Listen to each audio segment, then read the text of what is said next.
Like branches on a tree, my life has grown in many unexpected directions, but my roots remain grounded in my heritage. I was born in Zaporozhye, Ukraine. Ever since I can remember, my parents and grandparents harbored hopes of immigrating to the United States. They wished to start a life in a place where our Judaism would no longer be a roadblock to success. We lived comfortably in Ukraine. My mother taught music, and the rest of my family were engineers. I was even lucky enough to star on a local children's TV show.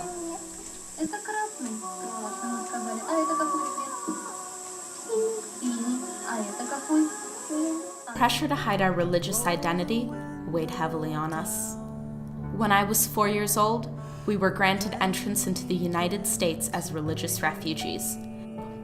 One of my first memories of America is of my grandmother coming back from the grocery store with a bag full of chocolates, cookies, and Twinkies. I had never seen so many sweets in my life. When she told us everything cost only $1 because of food stamps, I thought to myself, I could get used to this. And I was right. But it wasn't that easy. We couldn't speak English, and my parents left their prestigious occupations in Ukraine for minimum wage jobs here. My grandparents had to come out of retirement to help make ends meet. My mother worked by day and attended college by night. I picked up English quickly because I was so young. I was soon helping translate for Russian students in my elementary school and teaching my parents how to communicate in our new language. To help me retain my Russian language skills, my mother wrote Russian poetry for me to memorize and perform on stage. When I was 9 years old, my family experienced one of our proudest moments, finally becoming American citizens. I joined a Russian folk dance troupe where I danced until my high school graduation. The vibrant costumes and energetic rhythms reconnected me with my heritage. I also met other young Russian immigrants who became my lifelong friends. I continued my pursuit of the arts by acting in community theater productions of Russian folktales.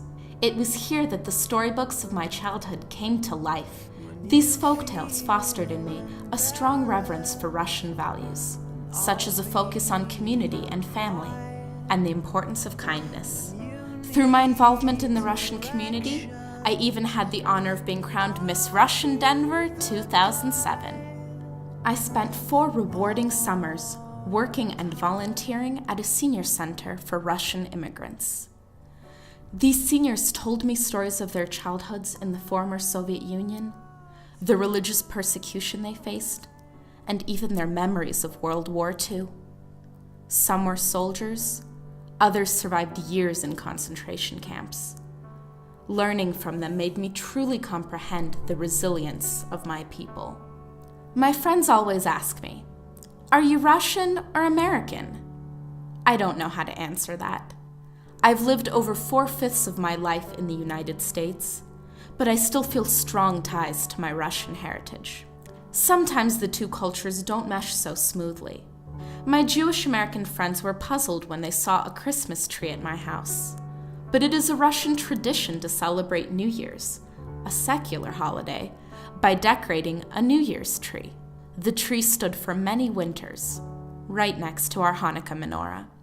Being Russian makes me no less Jewish or American.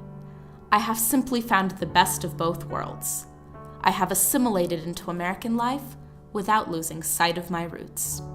I am so grateful to America for the freedom and opportunities she has given me, such as the joy of being bat mitzvahed and the chance to display Sabbath candles on our windowsill without being afraid.